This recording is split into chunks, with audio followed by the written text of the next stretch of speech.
Olá, seja bem-vindo ao Clique Literário. Hoje nós temos um convidado especial, mas a entrevista não vai ser aqui não. A gente vai conversar diretamente da casa dele. Bora lá?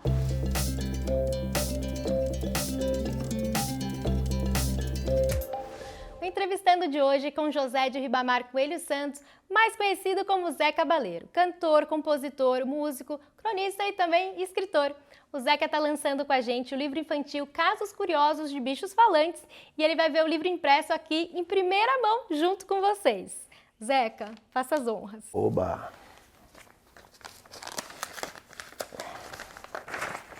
Ah, que lindo! Que lindo! Uau! Obrigado pela boa surpresa. Ficou lindo. Agora sim. Bom, Zeca, e essa não é a primeira vez que você cria para o público infantil, né? Conta um pouquinho pra gente como é que é adaptar essa linguagem para as crianças e como que isso fez e faz parte da sua carreira, né? Eu sou um escritor meio acidental, assim, né? Meu trabalho inicial mesmo é compositor, né? Compor canções e depois também me tornei cantor por força da necessidade. Mas, de certa maneira, a literatura sempre esteve na origem do meu trabalho. E fizemos montagens de peças de Ziraldo, Ruth Mandão, adaptações, né, que a gente fazia, coisas bem interessantes. E ali eu tive a ideia de fazer um texto, que era um musical, uma opereta infantil. Isso ficou guardado por anos mesmo. Quando eu já morando em São Paulo aqui, em 2009, por aí, conheci duas pessoas que se tornaram amigas, parceiras, que é a Duda Huck, cenógrafa, e a Débora de Bois, diretora de teatro. E elas me perguntaram, você não tem nada infantil, assim, nada escrito para criança? Eu falei, olha, eu tenho um texto que deve estar numa pasta gasta e amarelada nas minhas coisas, ainda escrita em datilografia, que se chamava Dança das Criaturas da Mata. Eu atualizei porque ele era antigo e fazia alusão a referências pop da época e tal, então já estava meio datado. Onde era Madonna, entrou Justin Bieber e então aí compus mais algumas músicas, coloquei um personagem que era um rapper para dar trazer um pouco para nossa época, assim. E rebatizei de Quem Tem Medo de Curupira. Isso virou uma peça que foi um sucesso, assim, porque foi encenado no Teatro do SESI, ficou 8 meses em cartaz. E foi a minha primeira experiência, quer dizer, começou lá nos 21 e terminei com 40 e poucos anos. Mas eu não achava que eu ia fazer isso com mais frequência, assim, né? Até que pintou essa ideia do livro de fábulas, que resultou neste Casos Curiosos de Bichos Falantes. E ainda bem que você guardou, né? E a gente sabe que você é um artista multifacetado, faz várias coisas, mas como que é essa sua relação com a literatura? Isso vem da casa da infância, assim, meu pai e minha mãe eram professores, né? E meu pai é um leitor compulsivo, tinha uma coleçãozinha de livros, ele gostava muito dessa literatura de cultura geral, de almanaque, ele também tinha uma farmácia, era dono de uma farmácia no interior do Maranhão, então recebia aquelas publicações, almanaque do Biotônico Fontoura, almanaque disso e daquilo, e esse foi o meu início assim na literatura. E depois os livros, digamos, literários, com perdão da redundância, né? José de Alencar, Machado de Assis, Jorge Amado, coisas que tinha ali na bibliotequinha do meu pai. Então esse gosto pela literatura vem da infância. Sempre começa com aquela bibliotecazinha em casa, né? Essa coisa do livro é uma coisa realmente muito mágica. Às vezes um livro que o pai dá, o padrinho, a madrinha dá para a criança, aquilo ali faz despertar um mundo inteiro, né? De fantasia, de imaginação. Isso é muito bacana. Bom, Zé, como que foi a sua experiência, né, nessa parceria com a FTD antes, na coleção Trompolino e Fubazinho? Pois é, foi divertido porque recebi o convite. Eu não sou um falante de francês fluente, nada, mas sempre tive muita curiosidade também pelos idiomas, por essa coisa toda. E me convidaram, como os textos eram simples, eu topei a empreitada. E, na verdade, não é uma tradução também literal, então tem uma certa liberdade, né? O que faz sentido para o universo de uma criança francesa de repente não faz tanto sentido para o universo de uma criança brasileira. Então isso foi bacana também porque me permitiu brincar com o meu imaginário, né? De criança interiorana, de criança que viveu no Nordeste e tal, que é um universo, um imaginário muito rico. E é divertidíssimo aquilo, né? Aqueles patinhos são nonsenses, são delirantes, e criança gosta de delírio, de fantasia, de loucura. O universo da criança é o universo da loucura. Eu quero o ornitorrinco que vai ao otorrinolaringologista, eu quero a onça pintada que poderia ser rosa, roxa, vermelha, mas é pintada de preto e amarelo. É esse tipo de fantasia que eu quero suscitar nas crianças. É exatamente isso que eu ia perguntar, Zeca. Como que você imprimiu, né, essa originalidade sua, criatividade nesse livro? Essa coisa da fábula também, ela é muito mágica, né? Imaginar que os bichos falam, os bichos sentem, os bichos pensam, sempre como uma metáfora do próprio pensamento humano, da própria vida em sociedade, né? Na sociedade dos homens. Isso é sempre muito mágico. Então tem fábulas incríveis, né? A lebre e a tartaruga, a raposa e o corvo, a cigarra e a formiga, que eu acho que é a mais famosa e mais emblemática de todas. E que cada história tem uma moral. Isso também é fascinante. E como que foi repensar esses personagens, o papel, a função deles? Você acha que os clássicos estão ultrapassados ou foi um outro exercício que você fez? Eu acho que os clássicos não envelhecem, assim, nunca vão ficar ultrapassados, porque são histórias.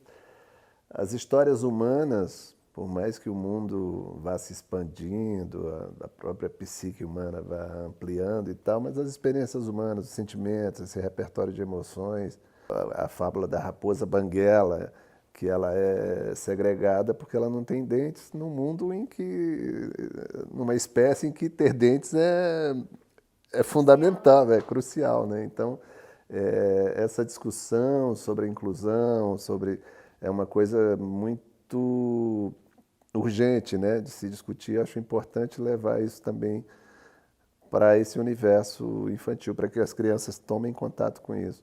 E as fábulas fazem muito parte do nosso repertório cultural, né? Acho que todo mundo, quando pequeno, ouviu alguma história com essa lição de moral. Sim. Você tem alguma favorita? Eu gosto da Raposa e o Corvo, que eu citei aqui, que é uma história muito bacana, né? O corvo está comendo um queijo, acho.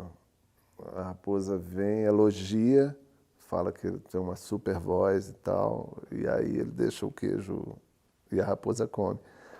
Que é uma coisa que tem a ver com a vaidade, com a bajulação, né? E tem a Cigarra e a Formiga, que é um clássico, e que eu tive a sorte de ver no teatro, uma montagem que um primo meu mais velho, levou junto com os filhos dele e tal, para ver. Foi a minha primeira experiência no teatro também. Mas eu acho que essas duas são as minhas prediletas, a da Cigarra e da Raposa e o Corvo.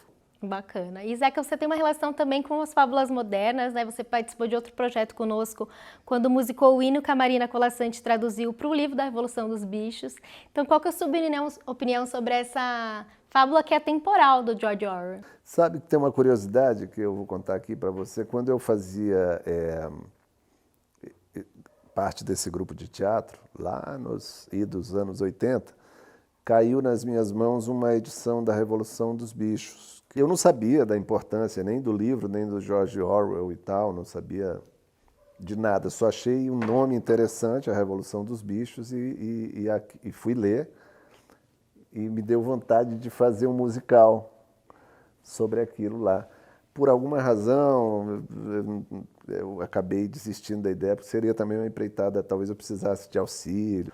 Mas li o livro, me impressionou, porque apesar de parecer um livro infanto-juvenil, é muito mais do que isso, né?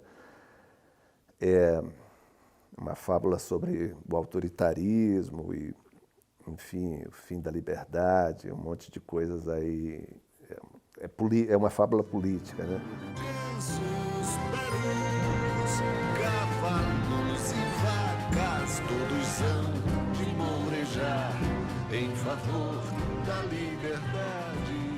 E aí recebi esse convite da FTD também, que me deixou muito feliz. Sou fã da Marina Colasanti, acompanho o trabalho dela, que foi muito divertido de fazer. Fiz durante a pandemia aqui no meu estúdio, sozinho, depois mandei para uns músicos que rechearam. A banda Mirim, que é uma banda também especializada, digamos assim, em espetáculos infantis, né? De teatro, conjugam teatro e música. Então foi muito bacana fazer isso. Inclusive, nessa obra, né, nessa edição da FTD da Revolução dos Bichos, o J.B. Medeiros faz um convite à leitura em que ele justamente comenta sobre artistas, músicos, cineastas que foram impactados por essa obra e criaram em cima dela. Então, eu queria saber de você quais que são as suas influências e se teve alguma obra ou algumas, né, que impactaram você também no seu trabalho. Ah, sempre tem, né? Eu acho que as artes acabam se influenciando, assim, e a literatura ela é uma fonte inesgotável, né, de inspiração, não só para a música, mas para a própria literatura, para o cinema, enfim. Aos 14 anos, um professor Furtado, era um cara assim incendiário, tinha uma cabeça muito moderna, e ele passou para a gente ler de uma só tacada, Memórias Póstumas de Brás Cubas, do Machado de Assis, e O Estrangeiro, de Albert Camus. Eu passei a ser outra pessoa a partir dali, porque acho que, sobretudo, e esse é o grande efeito da arte, da literatura na vida das pessoas, não é que você vai entender completamente, mas é saber que há outras formas de pensar. Então, quando você lê certos livros, isso traz um despertar para você. Assim, o mundo é maior do que isso aqui, do que o meu bairro, a minha rua, a minha escola, a minha comunidade, é um pouco maior. E esse despertar que é importante, eu acho, mais do que tudo na arte. Então, esses livros, por exemplo, me influenciaram muito a seguir na minha trajetória de compositor, que começava ali, né, com 14, 15 anos, e a buscar uma forma de criar. Zeca, e falando de livros que impactam, né? O livro infantil ele costuma ficar marcado na nossa memória. Você tem algum livro favorito de quando você era pequeno, que quando você virou pai você revisitou, teve algum olhar diferente em cima dele? Tem o Meu Pé de Laranja Lima, que é um clássico, né, do José Mauro de Vasconcelos. Tem um escritor que hoje é pouco lembrado, mas que é um cara incrível, que é o Orígenes Lessa, que ele escreveu As Confissões de um Vira-Lata, Memórias de um Cabo de Vassoura. Era um cara com um imaginário muito particular. Tem um outro escritor, que eu acho que é pernambucano, chama Luiz Jardim, que é um cara também hoje um pouco esquecido, precisávamos ler um pouquinho mais ele. Esse cara fez O Cavalo Voador, Boi Aruá, que são coisas que eu li por sorte, porque não era uma literatura corrente, era mais fácil achar os livros do Monteiro Lobato. Livro não era fácil como hoje, né? Uma livraria em cada lugar e tal, em cada esquina. Livro era um troço mais difícil.